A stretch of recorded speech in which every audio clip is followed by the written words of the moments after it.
Hi guys, welcome back to another daily tarot card. These are your daily tarot cards for Monday, October 2nd, 2023. Today we are pulling from the tarot with keywords. So we're starting off with the the Six of Coins, the Six of Pentacles, and this is all about charitable endeavors. And it's like, we came out of Rosh Hashanah, Yom Kippur, we're in Sukkot, and it's like Shimchat Torah. So it's like this holy spiritual time where it's giving back to charitable endeavors, even if it's our $5 or $10. The food bank is always asking for donations, to help, especially with Canadian Thanksgiving coming up. Today is Sunday, but the time that it's being filmed for is Truth and Reconciliation Day, and they're always asking for donations to help the cause to sit there and go before a legislature and demolish some of these acts that have been in place that are so Stone Age that should have never been in place to begin with. So I just want to show the car up a little bit closer. This is the only app you can actually film properly. So I'll just let that there, so just in case any of that resonates with you. We have the Empress, and embracing your nurturing side, your love, your loyalty. I feel like, again, like nurturing helping our fellow brothers and sisters. So again, I'm going to show the card up closer. But, especially with Thanksgiving, depending what you're celebrating, it's like Shimchat Torah, coming into like a week of festivals, of feasting, of family, But it's like, don't forget your nurturing side. Don't forget to follow your heart. We have the Eight of Wands. For some of us, this could be like love coming out of the blue. One date that they highlighted was October 10th.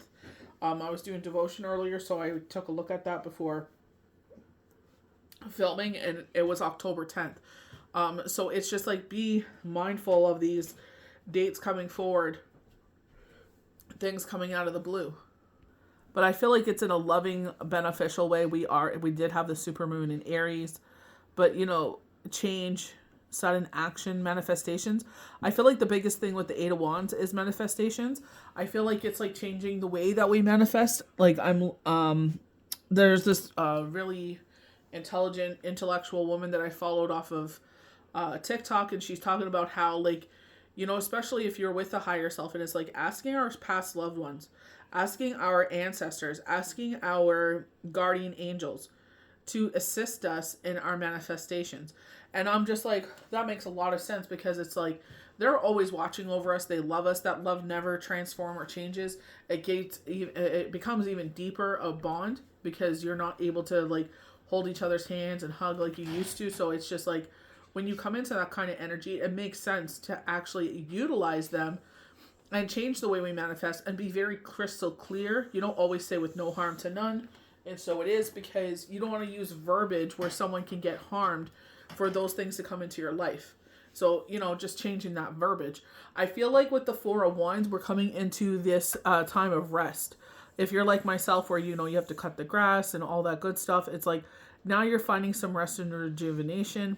Maybe you sleep more sounder when it's darker out sooner, so you're not, being woken up by birds or by the sunrise, but it's just like, getting that realm sleep.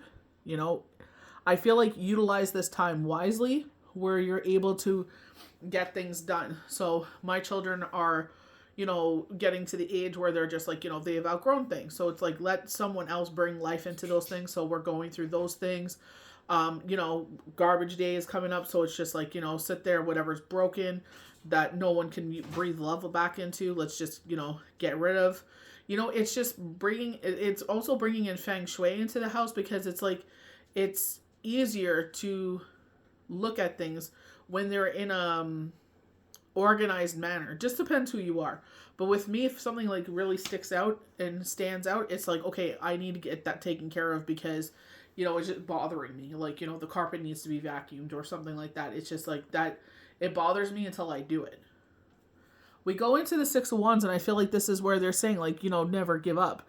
Determination and dedication, you will be the victor wearing the wreath. And I feel like this is where it, especially with the future other cards that are coming up here, like with the Seven of Pentacles and the Eight of Pentacles, I feel like this is where they're saying, like, when we're talking about how to change to manifest what you want, it's like, with rest and rejuvenation, but it's like you're still, victorious. You will still work towards your goals. You're still determined. You're still driven to reach, especially with this Aries supermoon, you know.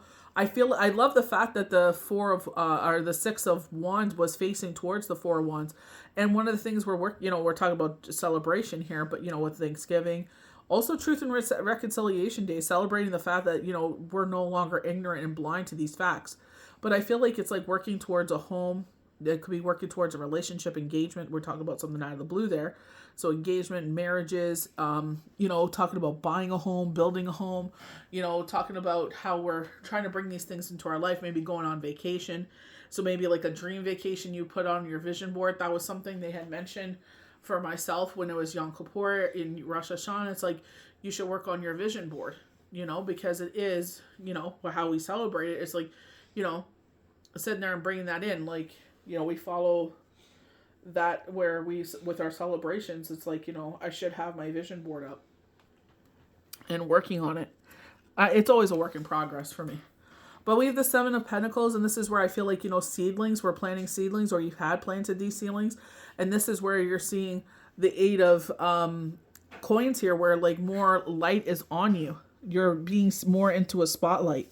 People, I've noticed people are checking out my profile a lot more followers. So it's just like, what a blessing, by the grace of Yahweh and Yeshua.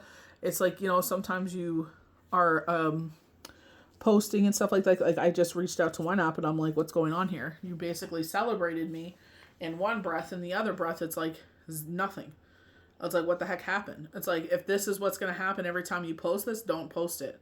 Like, I don't need to know all this information, because it's like, now it's affecting my account where I worked so hard to get to this point, and now it's just like crickets, so it's like, like, what the heck happened? So I reached out to them. I'm like, this isn't right.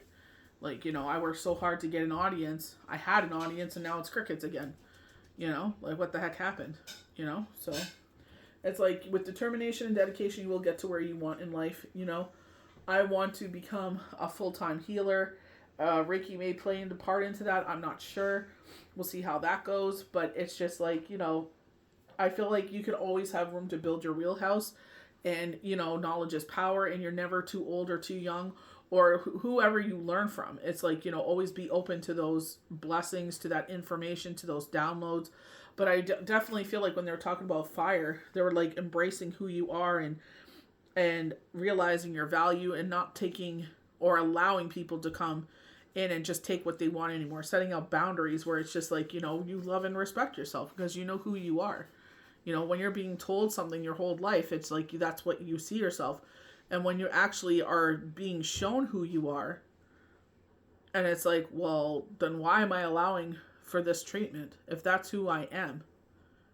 So it's just like, it doesn't matter who it is, talk about bloodlines and all this. It's like, you will find the right people that love and respect you and don't expect anything in return.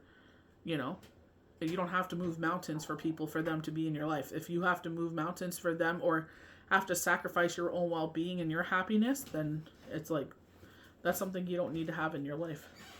So I hope you guys enjoyed these daily tarot cards for Monday, October the 2nd, 2023. Don't forget to do your salt and cinnamon ceremonies. May the universe bless you good. We'll see you for the next daily tarot card. Bye.